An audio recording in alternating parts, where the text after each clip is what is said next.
Hi friends, എല്ലാവർക്കും നമസ്കാരം. Welcome back to JM journey. സത്യം പറഞ്ഞാൽ ഇങ്ങനെ ഒരു വീഡിയോ ഒന്ന് ചെയ്യണം എന്ന് ഞാൻ വിചാരിച്ചതല്ല, അല്ലെങ്കിൽ ഇങ്ങനെ വീഡിയോ ചെയ്യേണ്ടി വരും എന്ന് കരുതിയതല്ല. പക്ഷെ പറയാതെ വയ്യ എന്നുള്ളൊരു അവസ്ഥ നമുക്ക് ഉണ്ടാവാറുണ്ടല്ലോ. ഇത് മുമ്പ് 2-3 വീഡിയോസ് ഞാൻ ഇങ്ങനെ ഇട്ടിട്ടുണ്ട്. ചില കാര്യങ്ങളിൽ അങ്ങനെ പറയാതെ വയ്യ എന്നുള്ളത് കൊണ്ടാണ്, ഇത് പറയാതെ ഇരിക്കാൻ പറ്റില്ല എന്നുള്ളത് കൊണ്ടാണ് ഇപ്പോൾ ഇങ്ങനൊരു വീഡിയോ ചെയ്യുന്നത്. അതിനു മുമ്പ് നമ്മൾ വീഡിയോ വേറെ 2-3 അപ്ഡേറ്റ്സും കാര്യങ്ങളൊക്കെ ചെയ്യണം വിചാരിച്ച് ഇന്ന് നമ്മുടെ 10th റിസൾട്ട് വന്നതും അതിന്റെ കുറച്ച് ഫംഗ്ഷൻസും നമ്മൾ പഠിച്ച കുട്ടികൾക്കൊക്കെ ഒരുപാട് കുട്ടികൾക്ക് A+ഉം കാര്യങ്ങളൊക്കെ ഉണ്ട്. അതിന്റെയൊക്കെ സന്തോഷത്തിൽ അതിന്റെ ഫംഗ്ഷനും കാര്യങ്ങളൊക്കെ ആയിട്ട് ഭയങ്കര തിരക്കിലാണ്. സോ നാളെ കുറച്ച് അപ്ഡേറ്റും കാര്യങ്ങളൊക്കെ ചെയ്യാം. അപ്പൊ ഇന്ന് എന്തായാലും വീഡിയോ ഇടണ്ട എന്ന് വിചാരിച്ചു. പക്ഷെ വീണ്ടും 2-3 ആളുകൾ ഞാൻ പോസിറ്റീവ് പറഞ്ഞ സിനിമയാണ് പ്രിൻസ് ആൻഡ് ഫാമിലി എന്ന് പറഞ്ഞുള്ള സിനിമ. ഒരു രക്ഷയില്ലാത്ത സിനിമയാണ്. ഞാൻ അത് കണ്ട് ഇഷ്ടപ്പെട്ട് ആത്മാർത്ഥമായിട്ടാണ് എന്റെ റിവ്യൂ പറഞ്ഞത്. ഞാൻ മാത്രമല്ല, എനിക്ക് തോന്നുന്നു ഒരു 95% ആളുകളും അത് പോസിറ്റീവ് തന്നെയാണ് പറയുന്നത്. ബാക്കിയുള്ളവർക്ക് ആവറേജ് ആയിട്ടും തോന്നിയിട്ടുണ്ടാവാം. പക്ഷെ വളരെ റെയർ ആയി ചില ആളുകൾ, അതായത് ചില ആളുകളൊക്കെ റിവ്യൂ പറഞ്ഞു കഴിഞ്ഞാൽ അതിന്റെ മുകളിലേക്ക് ഇല്ല എന്നാണല്ലോ, ആ രീതിയിലേക്കുള്ള മാറ്റം വരുമല്ലോ. അപ്പൊ അങ്ങനത്തെ ചില ആളുകളുടെ റിവ്യൂ കണ്ടതിന് ശേഷം നമുക്ക് പേഴ്സണലി മെസ്സേജ് അയച്ചിട്ടുണ്ട്.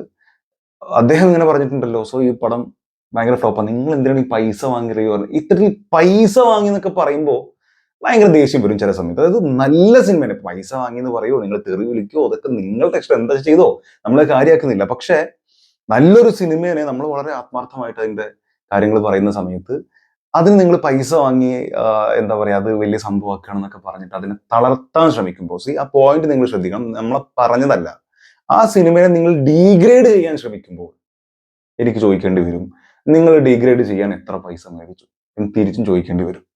അതുപോലെ ഇപ്പൊ അശ്വന്ത് കോക്ക് എന്ന് പറയുന്ന അദ്ദേഹത്തിന്റെ റിവ്യൂവിനെയോ അല്ലെങ്കിൽ അദ്ദേഹത്തിന്റെ അഭിപ്രായത്തിനെയോ അദ്ദേഹത്തിന്റെ അഭിപ്രായ സ്വാതന്ത്ര്യത്തിനെയോ ഒന്നും നമ്മളൊന്നും പറയാം, അത് ഞാൻ റെസ്പെക്ട് ചെയ്യുന്നു. എന്നിരുന്നാലും പല ആളുകളും എനിക്ക് അദ്ദേഹത്തിന്റെ പേര് പറഞ്ഞിട്ടും കോക്കിന്റെ റിവ്യൂ നെഗറ്റീവ് ആണല്ലോ, സോ നിങ്ങൾ എന്തിനു പോസിറ്റീവ് പറഞ്ഞു, അങ്ങനെ ഒരാളുടെ റിവ്യൂ നെഗറ്റീവ് ആണെന്ന് ചോദിച്ചാൽ എനിക്കത് പോസിറ്റീവ് പറഞ്ഞൂടെ? അതെന്ത്, എവിടുത്തെ ന്യായമാണ് അത്? സോ എനിക്ക് ഇനി അങ്ങനെ പറഞ്ഞുകൊണ്ട് മാത്രം ഞാൻ അദ്ദേഹത്തിന്റെ പേരെടുത്ത് പറയുന്നു, അദ്ദേഹത്തിന്റെ വീടിനെ കുറിച്ച് എടുത്ത് പറയുന്നു. അപ്പൊ അദ്ദേഹം വളരെ നല്ല റിവ്യൂറും കാര്യങ്ങളൊക്കെയാണ്. നമ്മളൊന്നും എന്നിട്ട് ഒരു സംഭവം പറയുന്നില്ല. പക്ഷെ എനിക്ക് പറയാൻ ആഗ്രഹം, അദ്ദേഹത്തിനോടല്ല പറയുന്നത്. അദ്ദേഹത്തിന്റെ കാര്യം അദ്ദേഹം കണ്ടു, അദ്ദേഹം ആ കാര്യം പറഞ്ഞു, അതുമല്ല ഇപ്പൊ ഇവിടെ പറയുന്നത്. അത് വെച്ച് നമ്മളെ താരതമ്യം ചെയ്ത് അദ്ദേഹം ഇത് നെഗറ്റീവ് പറഞ്ഞു, സോ നിങ്ങൾ എന്തിനു പോസിറ്റീവ് പറഞ്ഞു, നിങ്ങൾ പൈസ മേടിച്ച് പോസിറ്റീവ് പറയാണ് എന്ന് പറയുന്നവരോട് ആദ്യം സിനിമ കാണുക, എന്നിട്ട് ചിലക്കുക. ഞാൻ ഐ എം റിയലി സോറി, ഞാൻ നിങ്ങൾ ഈ കാണുന്ന വ്യൂവേഴ്സിനല്ല പറയുന്നത്, എന്റെ തന്നെ ഫ്രണ്ട്സ് ആയിട്ടുള്ള ചില ആളുകൾ എനിക്ക് മെസ്സേജ് ഉണ്ട്, അവരോടാണ് പറയുന്നത് കേട്ടോ. അപ്പോ സിനിമ കാണും, എന്നിട്ട് ഡയലോഗ് അടിക്കും എന്നാണ് പറയാനുള്ളത്. നല്ലൊരു സിനിമയാണ്. എനിക്ക് അദ്ദേഹത്തിന്റെ പവി കെയർടേക്കർ എന്ന് പറഞ്ഞ സിനിമ ഇഷ്ടപ്പെട്ടിട്ടില്ല. അതുപോലെ എനിക്ക് ഇഷ്ടപ്പെടാത്ത ഒരുപാട് സിനിമകളുണ്ട്.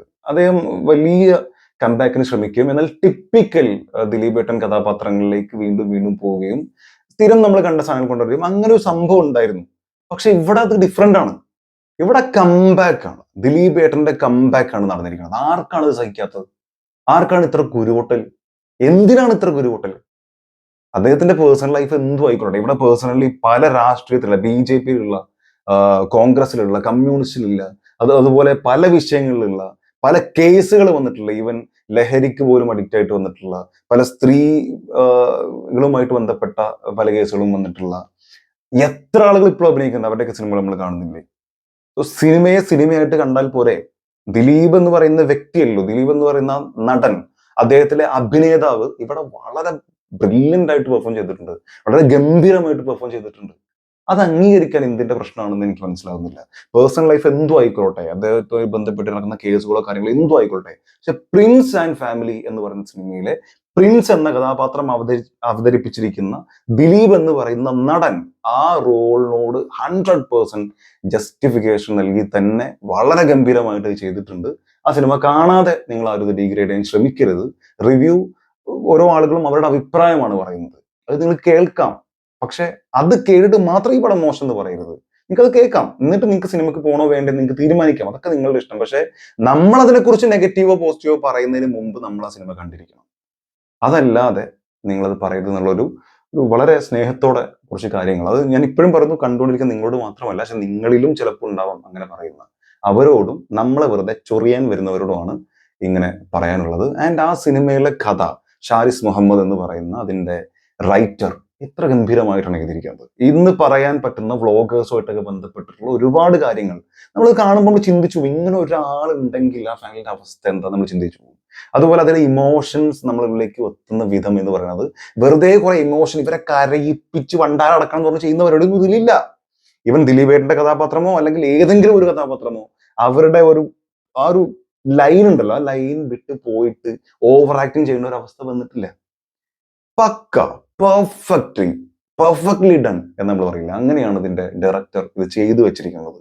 കറക്റ്റ് നല്ല ഡയറക്ഷൻ, എവിടെ എന്ത് പറയണം, എത്ര മീറ്ററിൽ വേണം. ആൻഡ് ദിലീപേട്ടൻ മാത്രമല്ല, നായിക വീണ്ടും എടുത്തു പറയാണ്. അത് എന്തൊരു പേര് പിന്നെ ഞാൻ പറഞ്ഞു, റാണി റീന അങ്ങനത്തെ ഒരു പേര്. എനിവേ ഗംഭീരമായിട്ടുള്ള നടി, ഭയങ്കര പെർഫെക്റ്റ് കാസ്റ്റിംഗ് എന്നാണ് പറയാനുള്ളത്. ഭയങ്കര രസമായിട്ടാണ് ചെയ്തിരിക്കുന്നത്. കാണുമ്പോൾ ഫസ്റ്റ് ലുക്കിൽ ദിലീപേട്ടന്റെ കഥാപാത്രം കാണുന്ന സമയത്ത് തോന്നുന്നൊരു ഇഷ്ടമൊക്കെ ഉണ്ട്. അത് നമുക്കും ഓട്ടോമാറ്റിക് തോന്നും. നല്ല പൂമ്പാറ്റ പോലൊരു പെൺകുട്ടി എന്ന് പറയുന്നത്, ബട്ടർഫ്ലൈ പോലൊരു പെൺകുട്ടി, അത് അങ്ങനെ തന്നെ നമുക്ക് ഫീൽ ചെയ്യുക. വാ തുറന്നാ പോയി വാ തുറന്നാ പോയി, അങ്ങനെ ഒരു കഥാപാത്രം. അതെന്ത് രസമായിട്ടാണ് ചെയ്തിരിക്കുന്നത്. അതിന് ദേഷ്യം വരുന്നത്, അവരുടെ കുശുമ്പ് കാണിക്കുന്ന സാധനങ്ങൾ, ഈഗോ, അഹം, ഞാൻ എന്ന ഒരു ഭാവം, ഇതൊക്കെ അവര് വളരെ പെർഫെക്റ്റ് ആയിട്ടാണ് ചെയ്യുന്നത്. ഞാനുള്ളത് കൊണ്ട്, എന്റെ ഇതുകൊണ്ട്, അതുപോലത്തെ ഒരു സാധനം. ആൻഡ് ഇതിലൊരു സീനുണ്ട്, സീൻ ഞാൻ പറയുന്നില്ല, ബട്ട് ഒരു ഇന്റർവ്യൂ കൊടുക്കുന്ന പോലത്തെ സാധനം. അത് ഇങ്ങനെ കലമകാലം കയറ്റിയിരുന്നിട്ട് ഇങ്ങനെ പറയുന്ന സാധനം ഉണ്ട്. അത് എന്താ കോൺഫിഡൻസും എനർജിയും കറക്റ്റ് ഇങ്ങനെ ഫീൽ ചെയ്യും. അങ്ങനെ അതുപോലെ വളരെ ചെറിയ കുറച്ച് ഭാഗങ്ങൾ മാത്രമുള്ള, എന്നാൽ ഇതിൽ ഇമ്പോർട്ടൻ്റ് ആയിട്ടുള്ള റോളിൽ ഒന്ന് തന്നെയാണ് നമ്മുടെ സിദ്ദീഖിന്റെ റോൾ. സിദ്ദീഖ് സ്റ്റേഷനിൽ വന്നിട്ട് പറയുന്ന ഒരു സാധനം കണ്ടു. പുള്ളിക്കാരൻ അതുപോലത്തെ കുറേ സാധനം നമ്മൾ കണ്ടിട്ടുണ്ട്. ബട്ട് ഇവിടെ ഒന്നും നമുക്ക് മോശമായിട്ട് തോന്നുന്നില്ല. വളരെ രസമായിട്ട് പുള്ളി ചെയ്തിട്ടുണ്ട്. ചിരിപ്പിക്കുന്ന ചില സാധനങ്ങൾ. അതുപോലെ ഒരു സ്ഥലത്ത് വേറൊരു ഇമോഷണൽ സാധനം പിടിച്ചിട്ടുണ്ട്. കുറച്ച് ഒരു ഡയലോഗ് ഇങ്ങനെ പറഞ്ഞിട്ട് അവസാനം പറയുന്നത് കർത്താവ് പക്ഷെ പൊറുക്കുകയില്ല എന്ന് പറഞ്ഞ സാധനമുണ്ട്. എന്താ രസം, വളരെ ഗംഭീരമായിട്ടാണ് ചെയ്യുന്നത്. അവരാണെങ്കിലും അതല്ലാതെ അതിൽ അമ്മ കഥാപാത്രം ചെയ്തിട്ടുള്ള ആളാണെങ്കിലും, പേര് കിട്ടാനായിട്ടാണ് എല്ലാവർക്കും അറിയാം. അപ്പോൾ അവരും അങ്ങനെ എല്ലാവരും ഒന്നിനൊന്ന് മെച്ചം എന്ന് പറയുന്ന രീതിയിൽ അഭിനയിച്ചിരിക്കുന്നു. ഒരു ഗംഭീര സിനിമയാണ് പ്രിൻസ് ആൻഡ് ഫാമിലി. അത് ശരിക്കും കംബാക്ക് എന്ന് തന്നെയാണ് പറയാൻ ഞാൻ ആഗ്രഹിക്കുന്നത്. പക്ഷെ നിങ്ങൾ എല്ലാവരും കംബാക്ക് എന്ന് അംഗീകരിക്കണം എന്ന് എനിക്ക് തോന്നിയിട്ടില്ല. ബട്ട് നല്ലൊരു സിനിമയാണ്, അത് കാണാൻ ശ്രമിക്കുക. നിങ്ങൾക്ക് അത് ഇഷ്ടപ്പെട്ടില്ലെങ്കിൽ ഓക്കെ, ജെന്യൂൻ ആയിട്ട് ഇഷ്ടപ്പെട്ടിട്ടില്ല എന്ന് നിങ്ങൾ പറയുകയാണെങ്കിലും ഓക്കെ. ബട്ട് പ്ലീസ് ഏതെങ്കിലും ഒരു റിവ്യൂ കണ്ടിട്ട് അല്ലെങ്കിൽ ആരുടെയെങ്കിലും റിവ്യൂ കണ്ടിട്ട് ആ റിവ്യൂ കണ്ടതിന്റെ അടിസ്ഥാനത്തിൽ ഈ പടം മോശമാണെന്നോ നല്ലതാണെന്നോ നിങ്ങൾ പറയരുത്.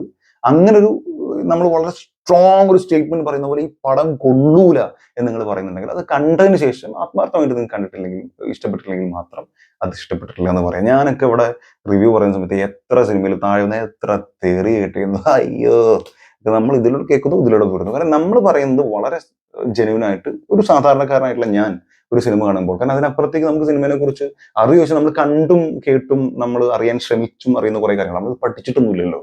സോ ഒരു സാധാരണക്കാരൻ സിനിമ കാണുമ്പോൾ എന്ത് തോന്നുന്നു, ഇത് ഡയറക്റ്റ് ആയിട്ട് അതുപോലെയാണ് നമ്മൾ പറയാൻ ശ്രമിച്ചിട്ടുള്ളത്. ഇനി അങ്ങോട്ടും അങ്ങനെ തന്നെയായിരിക്കും. അതിന് നിങ്ങൾ പൈസ വാങ്ങി പോസിറ്റീവ് പറയാനോ പൈസ വാങ്ങി നെഗറ്റീവ് പറയാനോ എന്ത് പറഞ്ഞാലും നമുക്കൊരു വിഷയമില്ല. പക്ഷെ ഞാൻ എന്നോട് സത്യസന്ധനാണ്. Thank you.